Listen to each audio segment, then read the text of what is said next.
Buenas noches, ¿cómo están? Bien, bien. Bueno, también quiero saludar a todas las personas que nos escuchan a través de Radio Católica y pues hacerles una invitación a que vengan, que igual es bueno escuchar, pero es más rico estar acá para poderlos abrazar. Bueno, entonces, el tema que venimos desarrollando es en el mientras tanto, ¿cierto? ¿Qué hacer cuando no hay nada que hacer?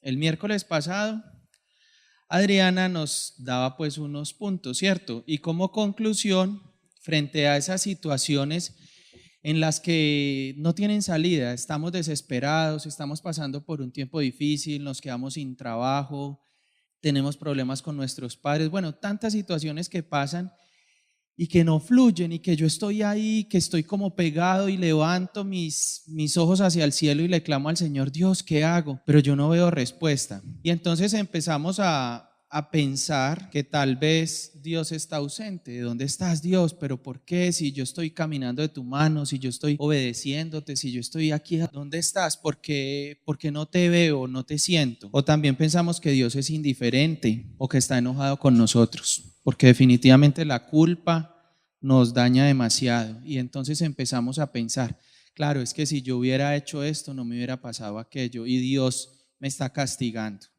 Y desafortunadamente tenemos una referencia de parte de los griegos y es esa visión de ver a Dios como un Dios castigador, como un Dios Zeus, con su bastón, con su opresión. Y eso nos ha dañado mucho, porque en lugar de ver a Dios como un Padre de amor y misericordia, lo vemos como un Dios castigador. Entonces, cuando llegan ciertas situaciones a nuestra vida que son difíciles, casi siempre pensamos que sencillamente era la voluntad de Dios y en el fondo pensamos, algo hizo, las está pagando todas. Yo me acuerdo cuando mi papá le dio el cáncer, le tocó pasar por unas situaciones muy difíciles, muchas heridas, tratamientos de quimioterapia, de todo. Y me acuerdo que se sentaba en el borde de la cama y me decía, mijo, las estoy pagando todas, me estoy poniendo al día de todo. Y pues yo no sé si las pagó o no, pero de todas maneras yo creo que eso es algo como equivocado, porque uno ver que las cosas difíciles que llegan a la vida es una manera de ponerse como a paz y salvo con los demás o con Dios o con la vida. Yo creo que no, Dios es Dios de amor, de misericordia, que a veces se viven las consecuencias de nuestras malas decisiones, sí. Por ejemplo, mi papá tomó la decisión de fumar, se fumaba 2 paquetes diarios de cigarrillos. ¿Cuál es la consecuencia? Un cáncer de pulmón. Pues él no estaba pagando nada, ¿cierto? Sino que estaba viviendo las consecuencias de haber fumado como desde los 15 años hasta los 58. Entonces es eso. Entonces Adrianita nos decía algo muy importante y era que íbamos a repetir unas frases donde nos invita a través de las dificultades que estemos viviendo, vamos a declarar esto. Puedo volver a ser feliz. Es supremamente importante que sembremos una semilla de esperanza, porque cuando nuestra vida se desbarata, cuando nuestros proyectos están frustrados, cuando estamos en una enfermedad, cuando nuestros hijos no nos dan el resultado que esperábamos en la vida, empieza uno como a pensar que se le desbarató el mundo, como que sus cimientos están débiles. Y ahí es donde uno tiene que empezar a declarar, puedo volver a ser feliz. Y yo creo que estas 3 frases vale la pena que hagamos el ejercicio de repetirlas en todo momento y sobre todo cuando estamos enfrentados a las pruebas. Puedo volver a ser feliz después de un divorcio, puedo volver a ser feliz después de un abandono o puedo volver a ser feliz después de una crisis económica o una quiebra en mi empresa. Miren lo segundo, algo bueno puede venir de esto. A veces lo que nos llega a nuestra vida de primerazo se ve horrible, pero algo bueno puede venir de esto. Y la tercera, este dolor o esta situación tiene un propósito.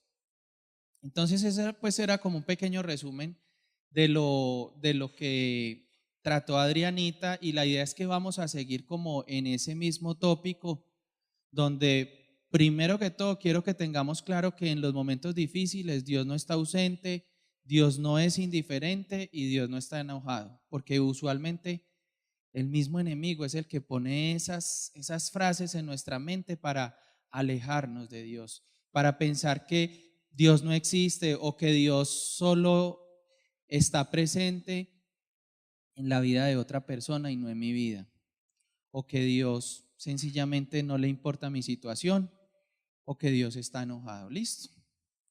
Entonces, cada situación de nuestras vidas nos lleva a preguntar a Dios qué hacer, ¿cierto? Entonces a uno le pasa algo y uno dice, Dios, ¿qué hago? Dios, ¿qué hago? ¿Cierto? Es pues como lo más normal. Pero resulta que Dios tiene diferentes maneras de contestarnos. Entonces, pues yo creo que eso lo hemos trabajado varias veces acá. Dios dice que Dios nos puede contestar frente a una petición o frente a una situación, sí, ¿cierto? Entonces yo quiero conseguir trabajo, entonces sí. Otra respuesta que Dios nos da es no. Pero yo creo que cuando Dios nos contesta sí o no, de alguna manera hay descanso. Porque cuando uno quiere hacer la voluntad de Dios, pues así ese no sea un poco triste y esté en contra de lo que yo quiero, hombre, por lo menos hay una respuesta y me dijo que no, ¿cierto? Ahí ya encuentro paz. Pero hay otras veces en las que nos dice espera o ni siquiera nos contesta. Y es un silencio y es uno buscando pistas y uno pidiéndole consejo a los amigos y llamando a la mamá, al papá, y uno ve por allá un letrero, una valla, y uno, ay Señor, ¿será que esto es una señal? Tal cosa. Y es uno buscando la respuesta en la cotidianidad a lo que le está preguntando, pero igual uno no tiene la certeza de que eso sea así o no. Entonces esa parte es supremamente difícil y ahí es donde nos vamos a ejercitar, y la idea es que a través de estos temas vamos cogiéndole el hilo, porque les cuento que pocas veces el Señor es tan claro y le contesta a uno que sí o que no. Otro tipo de respuesta que tiene para nosotros es tengo algo mejor para ti. Pero esa tengo algo mejor para ti se me hace que es una manera más sutil, más elegante, más especial de decirnos que no. ¿Cierto? Es una manera más sutil de decirnos que no. Porque muchas veces pensamos no, pero cuando nos dicen no, es que tengo algo mejor para ti, uno dice, uy, bueno, ya me da moral, ¿cierto? Pero entonces, ¿qué? Y mientras tanto, ¿qué hacer? Entonces, pues yo lo que les quiero compartir esta noche es que nosotros tenemos metas, ¿cierto? Y tenemos un camino por el cual vamos a recorrer y tenemos unos propósitos y todo. Pero mientras se llegan esas metas, pasa un tiempo y ese tiempo es largo. Hay veces que tenemos metas ser empresarios y empezamos a montar nuestra empresa y nos damos cuenta que es muy difícil, porque uno piensa que ser empresario es tener un Audi, salir de una reunión del club campestre con todos los empresarios de la ciudad, programar un vuelo para una reunión en Bogotá, regresar a Pereira, pagar la nómina y listo. Pero pues usted va a ver y la realidad de los empresarios es completamente diferente. Hay que lidiar con una cantidad de actores, con los empleados, con el gobierno, con la misma economía, con todo eso. Y entonces empezamos a pensar, bueno, pero entonces, ¿qué? Yo voy a ser empresario, pero ¿cómo arranco? Y entonces empiezo con mi negocio pequeño, yo solito haciendo todo, absolutamente todo, mandados, consignaciones, el trabajo de recepcionista, de todo. Y empiezo a chocarme con la realidad. Y entonces empiezo a preguntar, Dios, pero yo sé que tú me vas a prosperar y que me vas a levantar y qué pasa y aquello, ¿cierto? Y entonces ahí es donde empezamos a perdernos y aquí les voy a dar unos tipsitos para tener en cuenta mientras pasa esa respuesta de Dios, mientras estamos siendo probados, mientras llega la bendición. teniendo en cuenta que muchas veces esa bendición puede que nunca llegue. Porque a veces, pues, les digo la verdad, a mí me gustaría predicar un evangelio perfecto, con unas ecuaciones exactas donde yo les digo, hagan esto y aquello y van a obtener tal y tal resultado. Pero les digo que, no sé, los planes de Dios son tan elevados a los nuestros que no se podrían limitar a una lógica sencilla de fórmulas donde nos diga, tú perdonas y pasa tal cosa, tú diezmas y pasa tal otra, tú obedeces tal mandamiento y te va a pasar otra. Obviamente hay unas leyes espirituales que ayudan y nos dan ciertos resultados, pero les digo la verdad, no es garantía que todo salga bien. Porque tal vez el Señor a través de esa dificultad está forjando nuestro carácter. Entonces puede que yo diezme y la promesa cuando yo diezmo es que el Señor va a prosperar mis finanzas. Pero de pronto yo diezmo y el Señor está prosperando mis finanzas, pero quiere guardar mi corazón y de pronto mi corazón todavía no está preparado para tener demasiado dinero. Entonces a Dios le interesa más guardar mi corazón que cumplir la ley espiritual de la abundancia. Entonces, me va a dar lo necesario para vivir, pero no me podrá dar lo que tiene la promesa de abundancia, porque más que cualquier cosa, Él quiere guardar mi corazón. Entonces, miren cómo las leyes espirituales son bien complicadas y a veces las ecuaciones no dan perfectas. Aquí es bien especial, no, es una lógica completamente inversa donde no sabemos qué hacer, pero bueno, aquí vamos por ensayo y error. Aquí lo que hacemos es estudiar la palabra, compartirles nuestros testimonios y construir una comunidad donde todos podamos compartir y podamos sacar nuestras propias conclusiones para relacionarnos con Dios. Entonces, miren, la tierra prometida está allá. Pero para pasar o para llegar a la tierra prometida, primero que hay que pasar por el desierto. Y eso es algo que no le podemos hacer el quite, si no lo podemos esquivar. Definitivamente el desierto es el medio que Dios usa para forjar nuestro carácter. Yo me acuerdo que hace unos años, hace por ahí yo creo que por ahí unos 11 años o 12, a mí siempre me ha gustado mucho la ganadería. Les cuento que cuando la primera vez que yo fui a la subasta ganadera en Cerritos, yo tenía como 15 años más o menos o 16. Y yo llegué allá y sentí ese olor al ganado y las rancheras y escuchaba el martillo allá, 2.500, 2.550, a la una, a las dos, tres, vendido. Fuera de eso entré, pedí la paleta y me entregaron un medio de aguardiente. Y yo no sabía si tomármelo porque yo no tenía plata para pagar el medio de aguardiente. Luego me di cuenta que eso era gratis y que lo dan con la intención de que los compradores vean más bonito el ganado y se animen a comprar. El caso fue que cuando yo llegué a la subasta ganadera, yo sentí como si hubiera conocido la mujer de mi vida. Ustedes no se alcanzan a imaginar lo que yo experimenté esa noche. Y llegué a la casa feliz a contarle a mi papá, y papá, mira, y la subasta, y esto y lo otro, y el ganado, y bueno, feliz, y yo no, yo quiero ser ganadero. Y en mi corazón siempre ha habido como un anhelo grande por el ganado, por las fincas, por toda la parte agropecuaria. Y además de eso, también por el dinero, y pues ese es un medio en que se ve mucha plata. Bueno, el caso fue que yo empecé y mi papá me regaló 2 terneras, no, 4 terneritas me regaló. Me regaló 4 terneras y alquilé una finca y empecé y bueno, y en esas, moviéndome mucho, con esas 4 terneras, al otro día fui y me inscribí al comité de ganaderos del centro, hice todos los cursos de mayordomo en el SENA, bueno, de todo. Pero ¿cómo les parece que en ese andar se me acerca una persona y me hace una propuesta? y me dice, nosotros sabemos que usted es un tipo correcto, es una persona de confianza y le vamos a hacer esta propuesta. Y yo, ¿qué? Le vamos a ofrecer que sea testaferro de un mafioso de Cartago, creo que era, de la Virginia, no sé.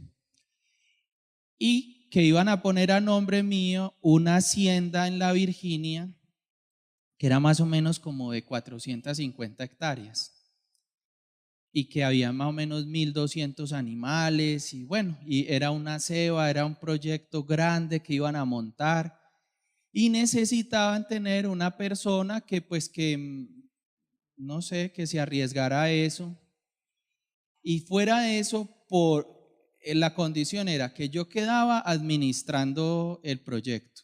Yo estaba como en sexto semestre de ingeniería.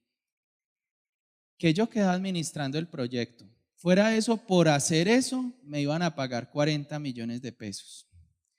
Y fuera de eso, que me daban una camioneta para estar pendiente de la finca y todo eso. ¿Ustedes qué opinan de eso? Ah, uy, ustedes no se imaginan lo que yo sentí ese día. Yo era, ahí se me cayó el primer mechón.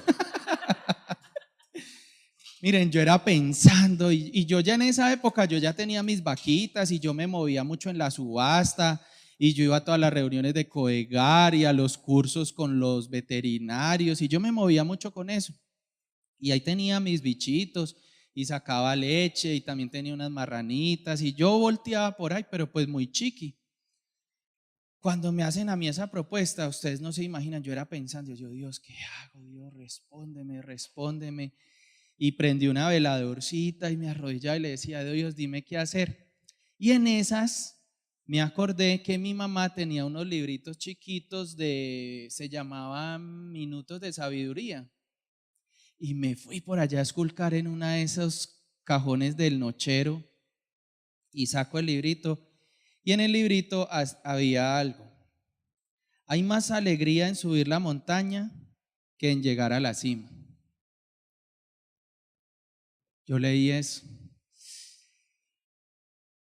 En esa época yo no tenía una relación estrecha con Dios, pero Él fue tan lindo que me guardó, porque Él sabía el anhelo que yo tenía de llegar a hacer eso. Pero igual yo la pensaba y yo necesitaba algo contundente que me trazara el camino. Yo sabía que eso estaba mal hecho y también sabía que quería ser un ganadero. Y estaba en eso, pero necesitaba algo que me lo dijera. En ese momento, pues no sabía que Dios me hablaba a través de la Biblia. Pero Él fue tan lindo que usó ese librito y yo lo abrí así y salió eso. ¿Y hoy qué les digo? Pues obviamente dije que no me arrepiento para nada. Pero cuando yo leí esa frase en medio de mi ansiedad en ese momento, yo me di cuenta que era mucho más feliz con una finquita arrendada de 7 cuadras, lidiando con 8 peludas, yo mismo poniéndoles el agua, yo mismo vacunándolas, pagándole por horas al mayordomo de la finca de al lado para que me les hiciera cualquier curación cuando había que hacerlas. Y en ese momento me di cuenta, sí, definitivamente la alegría está en subir la cima. Si yo llego a la cima, yo me imaginaba, listo, ahorita tengo 8 peludas, 2 marranas, una yegua y ese era mi capital. Una finca alquilada, pagaba 300.000 pesos por los potreros. Una chapi, una motico chapi, en esa chapi amarraba 2 bultos de concentrada, me tocaba ponerle el bajo y si aceleraba muy duro se me paraba, me tocaba echarme bien para adelante. Y yo me imaginaba en la Prado con el sombrero bien bacano, el poncho, contando 1.000 animales, con el aparatico ese para contar el ganado, con el contador. Yo decía, Dios mío, ¿cierto? Pero definitivamente yo me pongo a ver y la felicidad está en las cosas sencillas, en esos 4 animalitos, 8 animalitos que tenía, en lidiar, ay, que se pasó para el potrero del vecino, corra para allá, esto y lo otro. A mí me tocaba hacer todo eso por la mañana, porque a las 8 me iba para la universidad. Entonces yo desde las 5 de la mañana era arriando las vacas y preparándoles el agua con miel y todo. Y me di cuenta que eso era lo que me hacía feliz, es la cima. Y yo sé que Dios en algún momento me dará la hacienda que quiero y el ganado que quiero. Pero si yo hubiera omitido todo este proceso, porque eso fue hace qué, yo creo que por ahí unos 11 años más o menos, 11 o 12 años, durante los cuales Dios ha forjado mi carácter y ha hecho muchas cosas en mí. Les cuento que donde yo hubiera aceptado, no, pues no sé qué sería de mi vida, estaría hecho un patán, estaría tal vez en una cárcel, bueno, no sé, en tantas cosas. Y con el poco de animalejos y todo súper bien, pero, pero no. Entonces, yo quiero hacerles una invitación. Cada dificultad que estemos viviendo en este momento, cada situación en la que estemos por resolver, cada situación en la que tal vez Dios no nos esté hablando, tiene un propósito y tiene algo especial.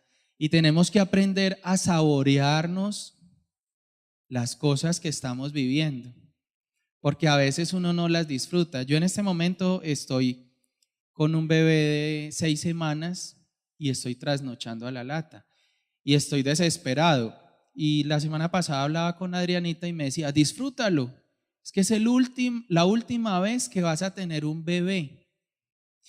Y ese comentario me cambió tanta la visión, porque yo contaba los días para que pasaran los primeros 3 meses que supuestamente dice el pediatra que se regula ya el sueño. Y estaba pensando en conseguir a alguien que nos ayudara por las noches. No, yo estoy pero reseteado, así que llego a la casa o a la oficina y saco el llavero y me toca ponerme un rato a pensar cuál es la llave para abrir. Imagine cómo estoy como de sonso. Y cuando Adriana me dijo, disfruta que va a ser la última vez que vas a tener que cargar a un bebé para darle tetero o para sacarle los gases. Entonces iba en la cima. Uno quiere siempre es estar en la cima, uno quiere siempre estar al final, pero nos queremos omitir el paso de escalar. Y es lo más maravilloso. ¿Qué mérito tendría poner mi bandera en el Everest si llego en un helicóptero y bajo? ¿Qué mérito tiene eso? Nada, sí o qué. En cambio, si yo subo el Everest, me demoro, no sé, un mes o 15 días, yo no sé cómo sea esa subida.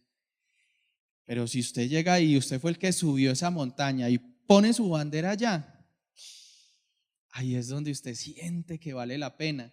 Entonces, cuando estemos en esas situaciones en las que no sabemos qué hacer, en las que estamos como desesperados y no tenemos opciones, miren, una opción que podemos tomar es disfrutar lo que estamos viviendo. Disfrutar. Ahora hablaba con un amigo que está pasando por una situación económica difícil y le tocó vender el carro y de todo. Muy duro, ustedes saben que uno vender el carro y pues acostumbrado a andar en el carro y todo. Pues me dijo, mira que desempolvamos 2 bicicletas que teníamos mi esposa y yo y nos estamos moviendo en bicicleta. Y ha sido difícil, pero la estamos pasando tan rico, nos estamos sintiendo como si estuviéramos en la universidad. Y tienen una bebita como de 1 año y le amarran una silla y se van con la bebé. Y yo, uy, qué arriesgados. Yo no dije nada, pero yo, qué arriesgados, pero están felices. Entonces, miren, uno tiene varias opciones frente al problema. O maldecir y renegar porque ya no tiene para el carro, o conseguirse la bicicleta y disfrutar de la bicicleta, ¿cierto? ¿Qué más se va a hacer? Miren lo que dice. Es necesario que a través de muchas tribulaciones entremos en el reino de Dios. O sea que para llegar al reino es necesaria la tribulación. Y eso es lo que ahorita el sistema nos está evitando. Miren, las tarjetas de crédito son lo peor. Las tarjetas de crédito son el camino fácil a lo que yo quiero comprar. Si yo quiero comprarme una camisa y vale 100.000 pesos, yo tengo que ahorrar 100.000 pesos o sacrificar esos 100.000 pesos en la camisa y no comprarme otra cosa. Pero cuando yo tengo la opción de la tarjeta de crédito, estoy trayendo del futuro. O sea, si yo ahorro 10.000 pesos cada mes, en 10 meses voy a tener la camisa. Lo que nos ofrece ahora el sistema financiero con las tarjetas de crédito es traer del futuro al presente y volvernos una sociedad completamente inmediatista. Y eso es lo que queremos. Y eso es lo que les gusta a los jóvenes. ¿Y por qué la gente le gusta meterse al narcotráfico? Porque saben que en 2 o 3 vueltas van a construir o van a poder comprar lo que en una vida de trabajo se pueden demorar 20 años. Entonces, esa inmediatez, eso que queremos, eso es lo que nos está haciendo daño. Y tenemos que empezar a ser conscientes que para vivir en el reino de los cielos hay que pasar por tribulaciones. ¿Y cuáles podrían ser esas tribulaciones? Por ejemplo, trabajar mientras otros descansan. Esa es una. Entonces ahorita nos invitan al descanso, el spa, a hacer las cosas fáciles, todo. Pero les digo la verdad, para que algo sea consistente y funcione, solo puede hacerse a través del trabajo. Las economías que son sólidas y que perduran son aquellas que han sido construidas a base de trabajo. Cuando usted gana dinero a través de una pirámide o a través de algo ilícito, ¿qué pasa con eso? Usted se lo gasta. ¿Qué pasa con las familias que reciben los giros de los que trabajan en España? Se las gastan. El otro allá trabajando como un burro y acá reciben el giro y son los chinos comprándose los super tenis, las fiestas, pagando fiestas y todo. Y llegan esos hombres que trabajaron pensando que aquí hay una casa y mentira que no hay casa. Mentira que no hay nada. Pensando que acá hay un hijo que se educó y mentiras que el chino lleva la carrera toda perdida porque se la ha pasado ese enrumbado con el dinero que el papá le manda. Entonces, en el libro de Proverbios dice que la mano diligente es la que hace riqueza y solo cuando yo soy supremamente diligente voy a poder construir y voy a poder hacer riqueza. Y no solo es riqueza, es construir algo sólido.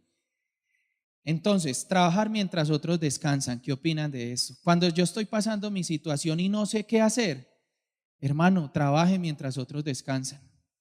Sencillo. Segundo, ahorrar mientras otros gastan. Ese es un principio que el Señor nos lo dio en el libro de Éxodo, donde, sí, creo que, no, perdón, estoy equivocado, es en Génesis. Cuando José le dice al faraón que tiene que ahorrar la quinta parte de todas sus cosechas. Y Egipto está en la época de abundancia y ahorra la quinta parte de sus cosechas, o sea, el 20%. Entonces, ¿qué pasa? Ese es un principio financiero del reino. Cuando todos hay abundancia, ¿qué pasa? Todos gastan, ¿cierto? Entonces, cuando hay mucho dinero, cuando había la cosecha, por decir algo acá en el eje cafetero, todo el mundo tenía plata porque había cosecha y gastaban. Pero la instrucción es que cuando hay mucha abundancia y todos gastan, ¿nosotros qué tenemos que hacer? Ahorrar. ¿Por qué? Uno dice, ¿pero por qué? Porque llega el momento en que las economías son cíclicas, entonces pasa la época de la cosecha y se acaba el trabajo y empieza a escasear el dinero. Y usted no se lo gastó, sino que lo ahorró. Entonces ahí es el tiempo de cambiar. Entonces, como usted tiene sus dineros ahorrados, puede comprar más barato, porque el que gastó ahora necesita para comer, entonces le toca entregar y casi que rematar lo que compró en su abundancia, venderlo en su época de escasez. Y ahí es donde el que ahorró compra. ¿Sí ven? Entonces, cuando no sabemos qué hacer, ahorre mientras otros gastan. ¿Y qué tal esto tan bello?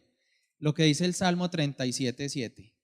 Quédate quieto en la presencia del Señor y espera con paciencia a que Él actúe.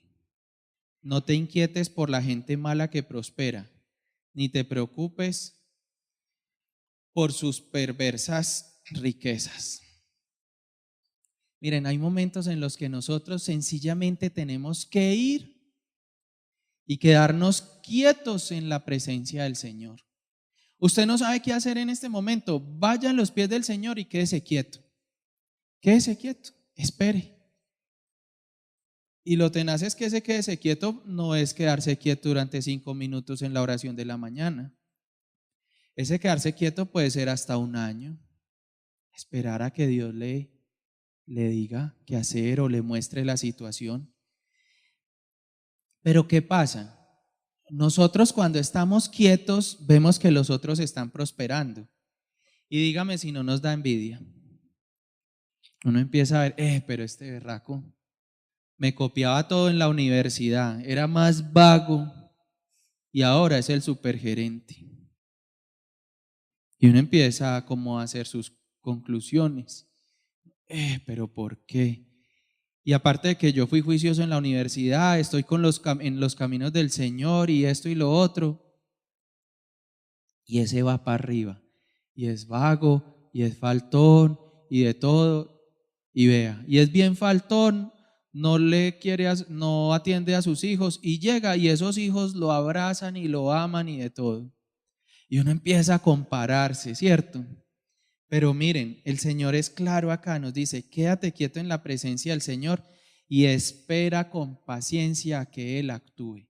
O sea que algo que tenemos que tener en esto es paciencia, supremamente pacientes. Y eso es algo que en este momento se está acabando. Miren, tan se está acabando que ahorita en Bancolombia hicieron un sistema donde usted está en unas sillas y pide el turno y de acuerdo a lo que, yo no sé cómo es que ellos organizan, pero usted ni siquiera le puede llevar el hilo a su turno porque está el G45, el H23, el S yo no sé qué. Y entonces usted sentado ahí y ya ni siquiera se puede, ya uno no puede hacer el ejercicio que hacía antes cuando llegaba a la fila y contaba las cabezas. 25, 4 cajeros atendiendo, tun, en 5 minutos estoy saliendo. Esa la hace uno siempre. Ya no. Y porque eso genera estrés y entonces uno empieza a alegar y no falta el que hace el comentario en la fila. No, pero este banco está muy demorado, tal cosa y rara. Ellos con la intención de evitar todo eso, generaron un sistema de sillones grandes, unos tándems, le generan a usted el turno y usted se queda ahí esperando y cuando unos piensan lo llamaron y se fue, pero usted no lleva la cuenta si este va delante de usted o está detrás, o si usted ve que este otro llegó y lo atendieron, pues usted de pronto sí se inquieta, pero no, pues es completamente, ya todo es inmediato, ya no queremos hacer una fila, ya todo es por transferencia, ¿cierto? Ayer, el lunes, tuvimos una junta directiva y yo, qué rico que abrieran una cuentica en Bancolombia, hombre, para hacer la transferencia del diezmo, porque no nos queremos tomar el tiempo ni siquiera de ir al cajero, sacar el dinero y traerlo hasta acá. Entonces ya todo es así, miren, todo es así. Las relaciones, conocemos una persona y primero tenemos relaciones con ella antes de conocerla. Todo, ¿cierto? Entonces miren que estamos en una época en que todo es ya. La paciencia está casi que a un lado. Entonces, una característica que tenemos que tener en el momento cuando no sabemos qué hacer es que ser supremamente pacientes. Bueno, vamos a tocar 3 punticos que usualmente en esos momentos en los que no sabemos qué hacer, caemos y que no debemos caer. Entonces, el primero, ¿cuál es? No ayudar a Dios. Usualmente, cuando Dios no es claro y no nos da su instrucción, o puede que no la haya dado, pero no es la que queremos escuchar, empezamos, pero ¿qué hacer? Entonces les voy a poner un ejemplo con el Antiguo Testamento. En el libro de Génesis, capítulo 16, está Abraham y resulta que Abraham recibe la promesa de parte de Dios y le dice, de usted va a salir la descendencia de un pueblo numeroso. Y resulta que Abraham tenía una cantidad de años tenía a su esposa y nada que queda en embarazo. Y miren lo que le dice Sarai, su esposa. El Señor no me ha permitido tener hijos. Ve y acuéstate con mi sierva, quizá yo pueda tener hijos por medio de ella. Y Abraham aceptó la propuesta. Esa fue una manera de ayudar a Dios, ¿cierto? Dios fue claro y le dio la promesa: te voy a dar tu descendencia, vas a tener hijos. Incluso les dice que su descendencia va a ser tan numerosa como las arenas del mar. O sea que eso es un montón, ¿cierto? Pero no pasa nada. Entonces ahí es donde nosotros le metemos la mano y le ayudamos a Dios. Entonces resulta que Abraham tuvo relaciones con su esclava y efectivamente nace un bebé, ¿cierto? Ese bebé se llama Ismael.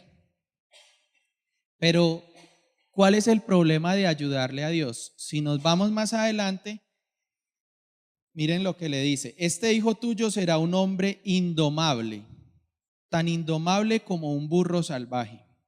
Levantará su puño contra todos y todos estarán en su contra. ¿Por qué? Porque resulta que Abraham le ayudó o le metió la mano en el plan de Dios y se saltó un paso. Si Dios le dice, usted va a tener hijos, y Dios apoya la institución del matrimonio, ¿usted cree que el hijo se lo va a dar a través de la esclava? Se lo va a dar es a través de la esposa, que es el hijo de la promesa. Pero él metió la mano, ¿y saben qué salió de ahí? Los árabes. Y hasta el momento de hoy, todo el pueblo árabe pelea con el pueblo judío. Si ven, yo no sé eso hace cuántos años serían, yo no sé, pero eso tuvo que haber sido hace muchísimo, muchísimo tiempo. Y esa decisión de Abraham está generando los conflictos que hoy vivimos en todo el Medio Oriente, imagínense. Hasta ahora se ven esos resultados. ¿Por qué los árabes se la pasan peleando con los judíos? Entonces miren todo lo que pasa. Bueno, entonces esa es la primera equivocación, cuando le ayudamos. Miren, una manera de ayudarle a Dios es meternos en deudas. Cuando nos metemos en deudas que no podemos adquirir, e incluso yo creo que hasta la misma deuda como tal es una manera de ayudarle a Dios. Yo quedo aterrado porque hace por ahí 1 año o 2 años Adriana estaba con sus hijas en el proceso de la universidad y las matrículas y todo. Y a mí me fascina tirar números y que la tasa y el valor presente y voltear. Y entonces ella me estaba preguntando qué hacer, que si hacía un préstamo para la matrícula. Y yo, sí, Adri, puedes hipotecar la casa y esto y lo otro, y mirar si puedes pagar toda la carrera y ta. Y yo le mandé toda ¿qué sería? Como mi asesoría en el tema financiero, y le dije, sí, y aprobado, y ella quieta. Y yo decía, ¿pero por qué? ¿Pero por qué? Y ella, no, es que no tengo paz, es que no tengo paz. Resulta que no sé en qué semestre van las niñas ya, tercero y séptimo. Y en este momento ella le puede dar la gloria a Dios que ha tenido la provisión suficiente para pagar la matrícula de sus hijas y sostenerlas en Bogotá, sin endeudarse. Si ella le hubiera ayudado a Dios, hubiera tomado un préstamo, no sé, por 100 millones, 80, lo que fuera, y estaría pagando eso. Pero primero que todo estaría esclava de la deuda. O sea, su corazón estaría perdiendo la paz, porque ustedes saben que lo más aburridor del mundo es tener la cadena de saber que tengo que pagar una cuota cada mes y saber que si no pago esa cuota cada mes, a los 2 o 3 días me están llamando que para cobro prejurídico, y a los 4 o 5 días para cobro jurídico y embargo, y perdí la casita. Entonces, el tema de las deudas a mí me parece que es una manera de ayudarle a Dios. Y eso es algo que yo en este momento apenas lo estoy masticando. Porque yo lo poquito que he ido consiguiendo, lo he conseguido apalancado con los bancos. y he tomado créditos y todo, y que para el carro un crédito, que para la casa un crédito y así, ¿cierto? Pero tal vez me estoy yendo por el camino fácil, tal vez puedo ahorrar, puedo esperar, puedo confiar en que la provisión de Dios puede llegar a ser tan sobrenatural que me puede dar el dinero suficiente para, para comprar algo, para pagar la educación de mis hijos. Entonces, ojo con las deudas, y más aún si esa deuda es para un paseo o para un estreno, para cualquier cosa que ahí sí es menos pues necesario. Entonces, ojo, ¿qué Ismaeles tenemos en nuestra vida? ¿Cómo le hemos ayudado? Cuando tenemos una pareja y no, ayudémosle, Dios nos dice, no, es que debe ser así, así, así.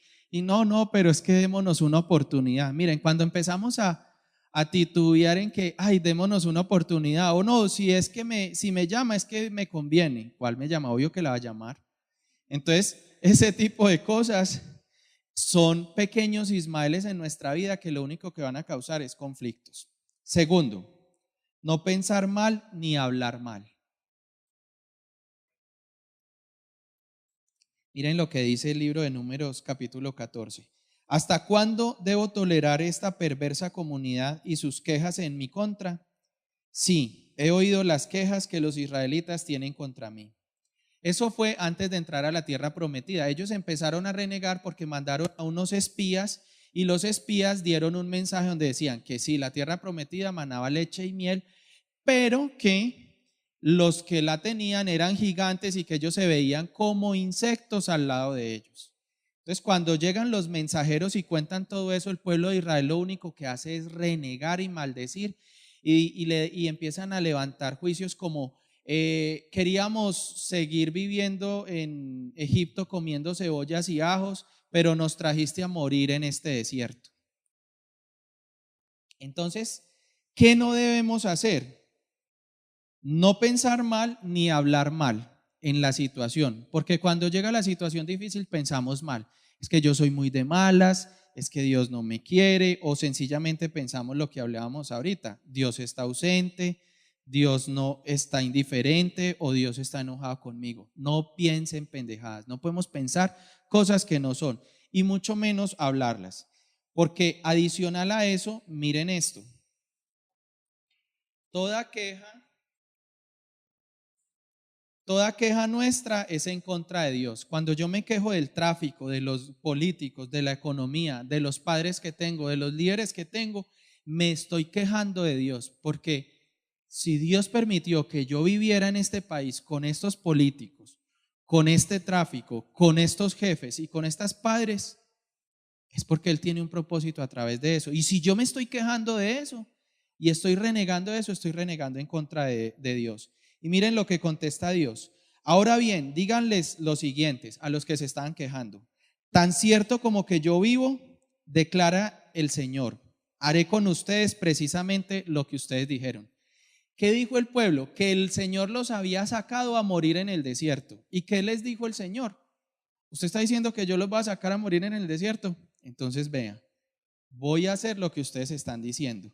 Entonces, quiero dejar este interrogante. Lo que vivimos hoy muchas veces puede ser el resultado de lo que hemos proclamado en el pasado. Usted hoy está viviendo que está solo. De pronto hace unos años dijo, ay, qué pereza. Yo no quiero casarme porque mis papás se divorciaron. Y usted renegó el divorcio de sus papás y usted dijo que no creía en los hombres y ahorita está sola. ¿Por qué? Porque hace 10 años levantó un juicio y dijo eso. Todo lo que nosotros decimos y cada queja y cada mal comentario que hacemos de lo que estamos viviendo, tal vez hoy o en un futuro lo estaremos padeciendo. Entonces, tenemos que tener mucho, pero mucho cuidado con lo que decimos.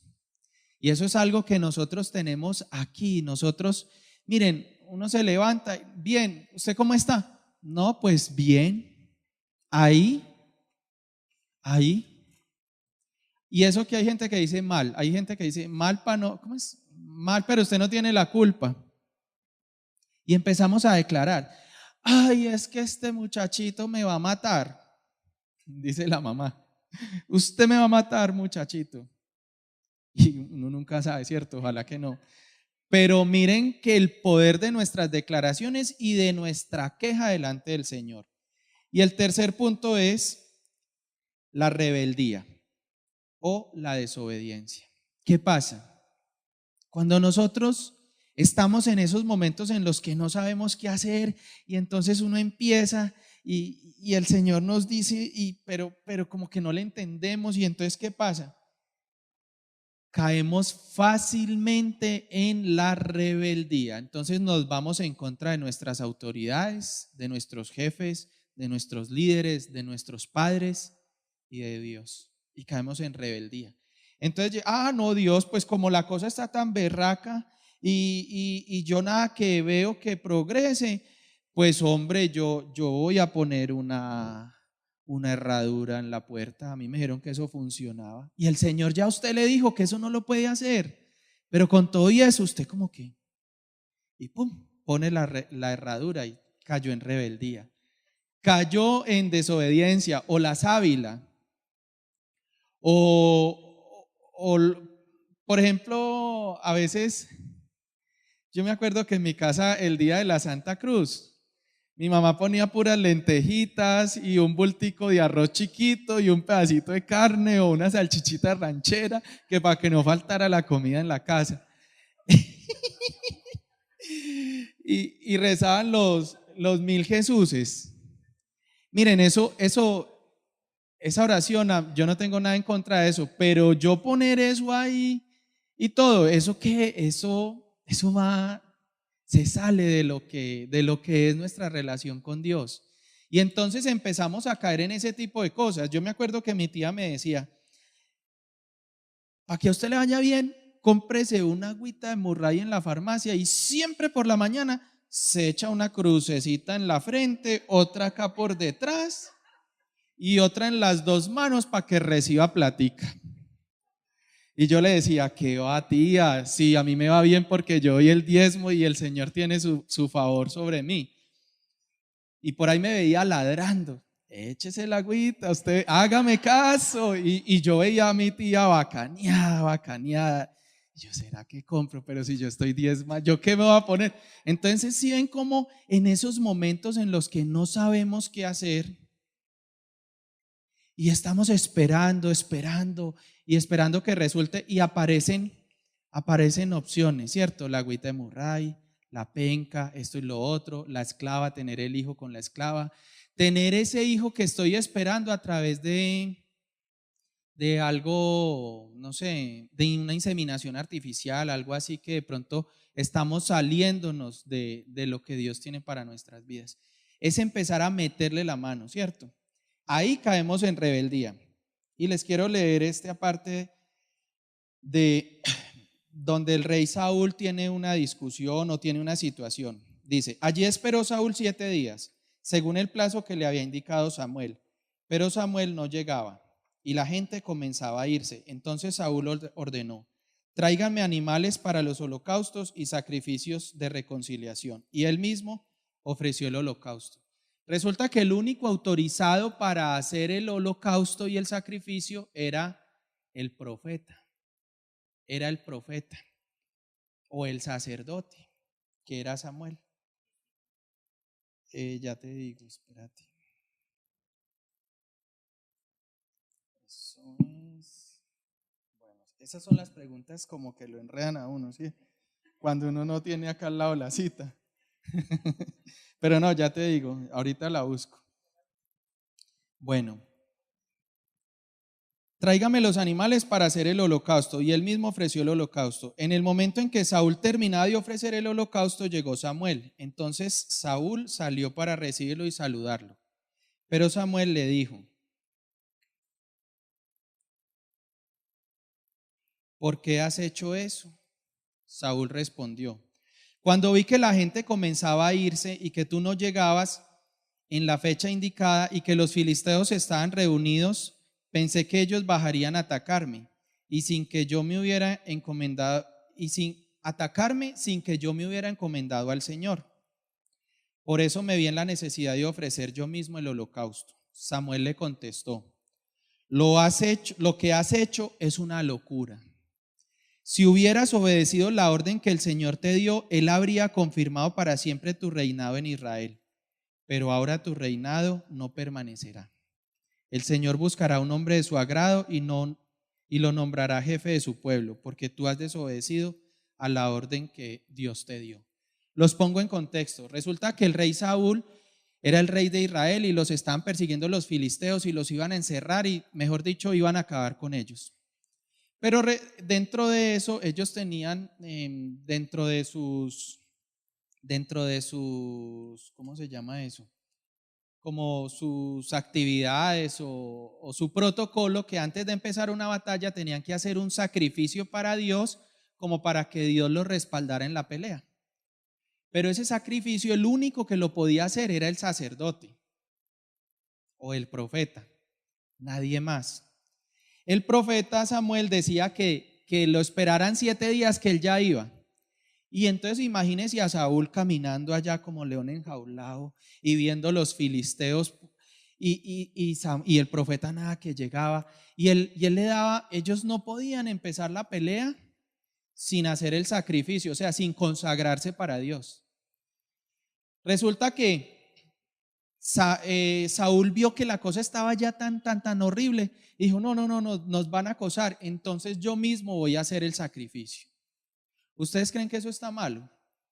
Uno diría: no, mira, el rey todo consagrado, todo juiciosito, quiso ir y ofrecer el holocausto ante Dios para que la pelea o para que la batalla fuera pues como favorable para ellos. Pero la instrucción era que solo lo puede hacer el profeta. Él no se aguantó y definitivamente fue e hizo el sacrificio. Cuando termina de hacer el sacrificio, llega el profeta.